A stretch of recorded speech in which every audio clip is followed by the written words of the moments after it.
अब मैं यहाँ पे बात कर रहा हूँ गैस्ट्रिक ग्लैंड्स की। किसकी बात कर रहा हूँ यहाँ पे मैं? गैस्ट्रिक ग्लैंड की। Gastric gland. तो बेटा जो गैस्ट्रिक ग्लैंड्स होती हैं, ये गैस्ट्रिक ग्लैंड्स बेटा कहाँ पे प्रेजेंट होंगी? सबसे पहले हम बात करेंगे भाई गैस्ट्रिक ग्लैंड्स स्टमक के अंदर प्रेजेंट होती हैं, है ना? Present present in the stomach, है ना? प्रेजेंट इन द स्टमक, ये स्टमक के अंदर प्रेजेंट होते हैं गैस्ट्रिक ग्लैंड। सेकेंड पॉइंट हमें याद रखना है कि जो गैस्ट्रिक ग्लैंड्स होती हैं, ये gastric gland three three type very very important cells का फॉर्मेशन करती हैं, है ना? गैस्ट्रिक ग्लैंड होती हैं, इन गैस्ट्रिक ग्लैंड्स के अंदर थ्री इंपॉर्टेंट सेल्स होती हैं। जैसे मैं कह सकता हूं कौन कौन सी सेल्स होती हैं। एक जैसे मैं सेल्स का नाम देता हूं कि भाई गैस्ट्रिक ग्लैंड के अंदर जैसे गॉबलेट सेल्स प्रेजेंट होती हैं। कौन सी सेल्स प्रेजेंट होती हैं? गॉबलेट सेल्स प्रेजेंट होती हैं। इन गॉबलेट सेल्स का काम क्या है बेटा? गॉबलेट सेल्स का काम है कि ये म्यूकस सिक्रीट करती हैं। और म्यूकस क्या है? एक तरह का विस्कस लाइक एक मटेरियल है ना? विस्कस लाइक एक तरह के सब्सटेंसेज होते हैं। तो हम कह सकते हैं कि गैस्ट्रिक ग्लैंड्स का काम क्या है? म्यूकस को सिक्रीट करना। एक पॉइंट में यहां पे लिख सकता हूं, सिक्रीट द म्यूकस, है ना? ये म्यूकस को सिक्रीट करती। और बेटा म्यूकस का काम क्या है? ये फूड को लुब्रिकेट करने का काम करता है। क्या करता है? फूड को लुब्रिकेट करने का काम करता है, राइट?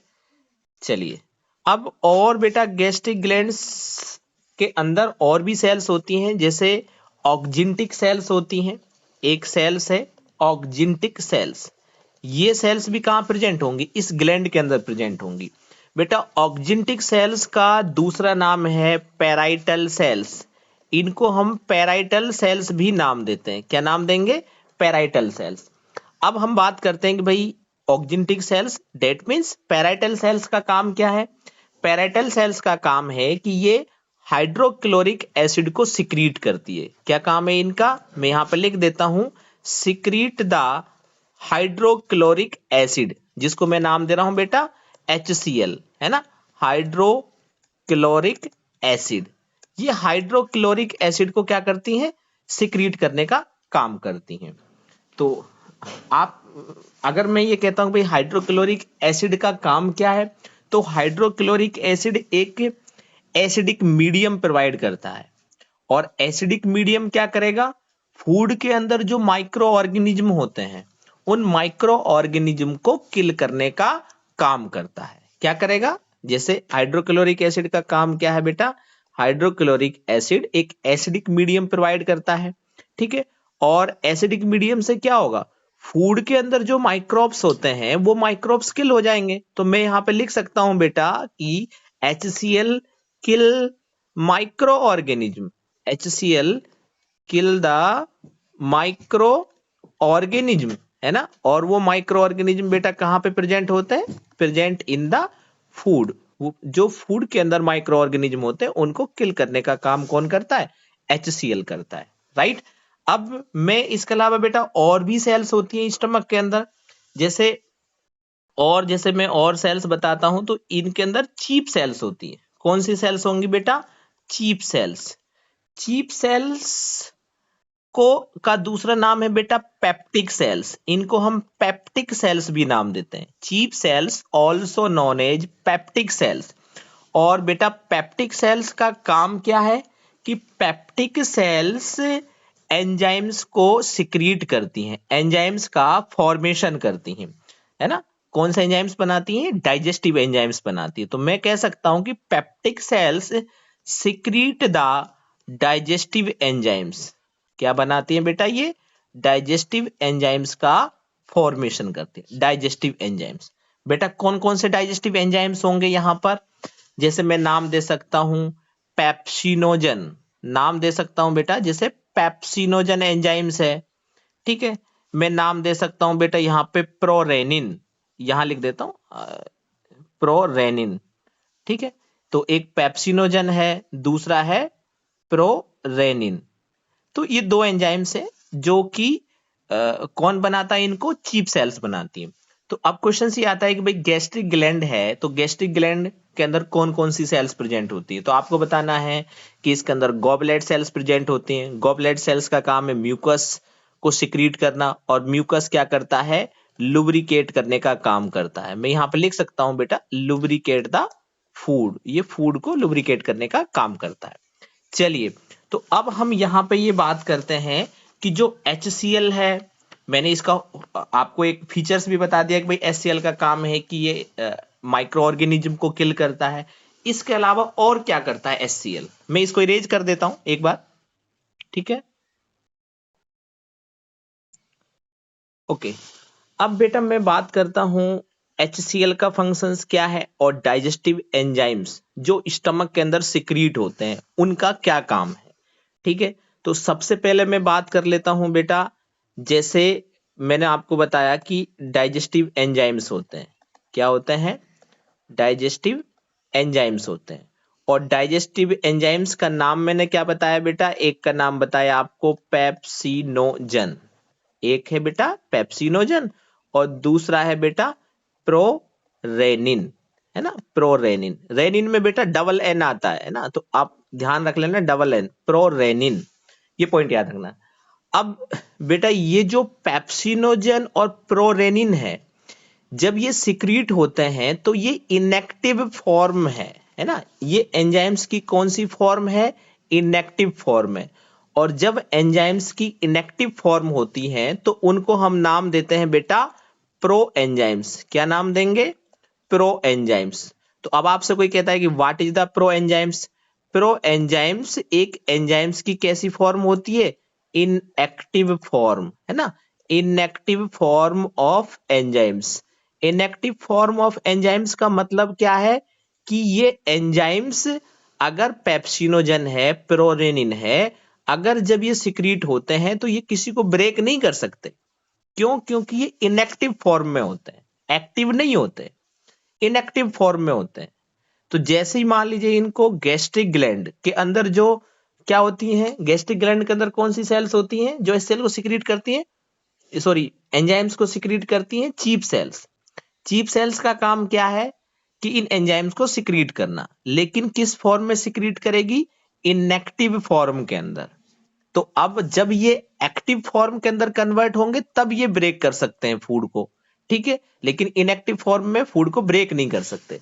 तो एंजाइम्स की इनएक्टिव फॉर्म को हम क्या नाम दे रहे हैं यहाँ पे, प्रो एंजाइम्स। क्या नाम दे रहे हैं, प्रो एंजाइम्स। अगर आपसे कोई क्वेश्चंस पूछता है कि what is the examples of pro enzymes, तो क्या बताओगे बेटा आप, पेप्सिनोजन, प्रोरेनिन, ये सब प्रो एंजाइम्स होते हैं, है ना, जो कि एंजाइम्स की इनएक्टिव फॉर्म होती है, राइट। अब दूसरा मैं यहां पे बता रहा था कि जो हमारी ऑक्जिंटिक सेल्स हैं, ये ऑक्जिंटिक सेल्स क्या सिक्रीट करती हैं, HCl सिक्रीट करती हैं। क्या सिक्रीट करती हैं, HCl। और तो HCl का फिर काम क्या होगा बेटा, HCl क्या करता है, इन प्रो एंजाइम्स को एक एक्टिव फॉर्म के अंदर कन्वर्ट कर देता है। जैसे पेप्सिनोजन है, जैसे क्या है बेटा, पेप्सिनोजन। तो इस पेप्सिनोजन को पेप्सिन के अंदर कन्वर्ट कौन करेगा, HCl। कौन कन्वर्ट करेगा, HCl। तो इस HCl ने क्या किया, एंजाइम्स की इनएक्टिव फॉर्म को एक्टिव फॉर्म के अंदर कन्वर्ट कर दिया। किसके अंदर, एक्टिव फॉर्म के अंदर। अब ये पेप्सिन क्या हो, एक तरह का एक्टिव एंजाइम से, मतलब ये फूड को ब्रेक कर सकता है। क्या कर सकता है, फूड को ब्रेक कर सकता है ना। तो ये पॉइंट याद रखना है। दूसरा बेटा प्रो एंजाइम्स कौन सा है, प्रोरेनिन। कौन सा एंजाइम्स है, प्रोरेनिन। अब भाई प्रोरेनिन भी क्या है, एक तरह की इनएक्टिव फॉर्म है एंजाइम्स की, तो इसको भी HCl क्या कर देता है, एक्टिव फॉर्म के अंदर कन्वर्ट कर देता है। तो एक्टिव फॉर्म कौन सी होगी इसकी, रेनिन। कौन सी होगी, रेनिन। अब हमें यह पढ़ना है कि भाई पेप्सिन और रेनिन एंजाइम्स के क्या फंक्शंस है ना, पेप्सिन और रेनिन एंजाइम्स के क्या फंक्शंस है। क्योंकि पेप्सिन और रेनिन ही क्या है, एक तरह के एक्टिव एंजाइम्स है। कैसे एंजाइम्स है बेटा, पेप्सिन और रेनिन ही कैसे एंजाइम्स है, एक तरह के एक्टिव एंजाइम्स है। तो ये पॉइंट हमें याद रखना है यहाँ पे। चलिए अब मैं बात कर रहा हूं कि भाई पेप्सिन एंजाइम्स का क्या फंक्शंस है ना। मैं यहाँ पे बात कर रहा हूं functions functions of pepsin and rennin enzymes. Functions of pepsin and rennin enzyme, इनके क्या फंक्शंस होते हैं, पहले मैं इसको इरेज कर देता हूं बेटा, ठीक है। ओके, चलिए तो अब मैं यहां पे सबसे पहले बात कर रहा हूं बेटा function of pepsin enzymes. Functions of pepsin enzyme. तो पेप्सिन क्या करता है बेटा, जो फूड के अंदर प्रोटीन मोलेक्यूल्स होते हैं, किसके अंदर, फूड के अंदर जो प्रोटीन मोलेक्यूल्स होंगे, इन प्रोटीन मोलेक्यूल्स को ब्रेक करने का काम कौन करता है, पेप्सिन एंजाइम। पेप्सिन क्या करेगा, प्रोटीन मोलेक्यूल्स को, ये प्रोटीन मोलेक्यूल्स कहां प्रेजेंट होते हैं, फूड के अंदर। तो फूड में जो प्रोटीन मोलेक्यूल्स होते हैं, उन प्रोटीन मोलेक्यूल्स को पेप्सिन एंजाइम्स ब्रेक कर देता है। और ब्रेक करने पर बेटा क्या बना देगा, स्मॉल मोलेक्यूल्स का फॉर्मेशन कर देगा, किसका, स्मॉल मोलेक्यूल्स का। तो स्मॉल मोलेक्यूल्स में बेटा हम नाम दे सकते हैं कि भाई जैसे जो स्मॉल मोलेक्यूल्स बनते हैं, नाम दे सकते हैं कि भाई जैसे प्रोटियोजेज हैं, ऐसे छोटे छोटे मोलेक्यूल्स बन जाते हैं। जैसे मैं नाम देता हूं बेटा यहाँ पे प्रोटियोजेज, ठीक है। पेप्टॉन्स, क्या है, पेप्टॉन्स। मतलब आप जैसे प्रोटीन तो एक बड़ा मोलेक्यूल्स है, राइट। जब हम प्रोटीन को ब्रेक करते हैं तो प्रोटीन ब्रेक होने पर क्या बना देता है, प्रोटियोजेज बना देता है, पेप्टॉन्स का फॉर्मेशन कर लेता है। तो ये कौन बनाएगा, किसकी हेल्प से बनेंगे, पेप्सिन एंजाइम्स की वजह से। और बेटा पेप्सिन एक एंजाइम्स है जो एक पीएच पर वर्क करता है ना, एक ऑप्टिमम पीएच पर वर्क करता है। अगर मान लीजिए जैसे ये किस पीएच पर काम करता है, ये अप्रोक्सीमेटली मैं बता सकता हूं कि भाई 1.6 टू 2.5 पीएच है ना। ये पीएच, इतनी ऑप्टिमम पीएच होनी चाहिए इस एंजाइम्स की वर्किंग के लिए। अगर मान लीजिए 1.6 से 2.5 से भी अगर ज्यादा पीएच हो जाती है तो पेप्सिन एंजाइम्स काम नहीं करेगा। तो एंजाइम्स की प्रॉपर वर्किंग के लिए, एंजाइम की प्रॉपर वर्किंग के लिए, नो बेटा यहां पर हमें वो तो वहां पे बताते हैं हम किसके अंदर, सलाइवरी अमाइलेज एंजाइम्स में, है ना। यहां पर इस पेप्सिन एंजाइम्स के लिए, है ना, स्पेशली इसके लिए 1.6 से 2.5 के अराउंड यहां पर पीएच चाहिए, किसके लिए, पेप्सिन एंजाइम। अलग अलग एंजाइम्स के लिए अलग अलग पीएच होती है ना। तो जो 6.8 पीएच जो आप कह रहे हैं बेटा, वो सलाइवरी अमाइलेज एंजाइम्स के लिए चाहिए। तो अगर मैं सलाइवरी अमाइलेज एंजाइम्स की मैं बात करता तो वहां पर उसके लिए जो ऑप्टिमम पीएच होती है वो 6.8 होती है। लेकिन मैं यहां पे किसकी बात कर रहा हूं बेटा, पेप्सिन एंजाइम्स की। किसकी बात कर रहा हूं, पेप्सिन एंजाइम्स की। तो पेप्सिन एंजाइम्स के लिए कौन कितनी पीएच चाहिए यहाँ पे, 1.6 से 2.5 के अप्रोक्सीमेटली पीएच चाहिए, तब ये अच्छे से वर्क करता है। तो पेप्सिन प्रोटीन मोलेक्यूल्स को प्रोटियोजेज एंड पेप्टोन्स के अंदर कन्वर्ट कर देता है, राइट।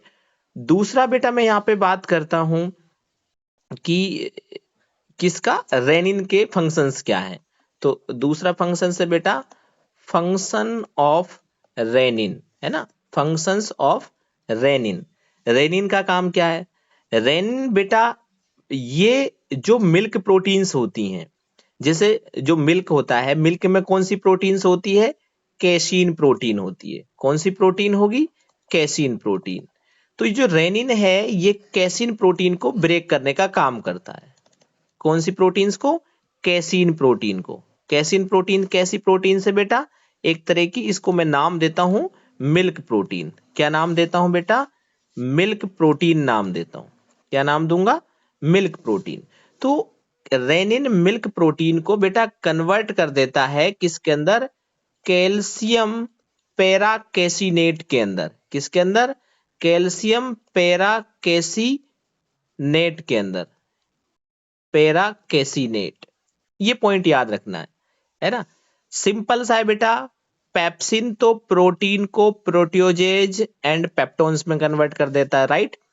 कैसीन जो प्रोटीन है, जिसको मैं मिल्क प्रोटीन नाम दे रहा हूं, ये रेनिन मिल्क प्रोटीन को एक सबस्टेंस के अंदर कन्वर्ट कर देता है, एक मोलेक्यूल्स में कन्वर्ट कर देता है, जिसको मैं नाम दे रहा हूं कैल्शियम पैराकेसिनेट, है ना। ये आपको थोड़ा सा यहां पे याद रखना है।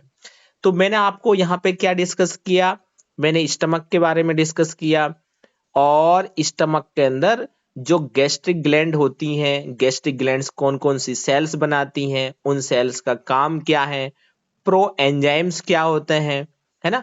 प्रो एंजाइम्स के प्रो एंजाइम्स को एक्टिव फॉर्म के अंदर कन्वर्ट करने के लिए क्या काम करता है, जैसे HCl क्या करता है, प्रो एंजाइम्स को एक्टिव फॉर्म के अंदर कन्वर्ट कर देता है, राइट।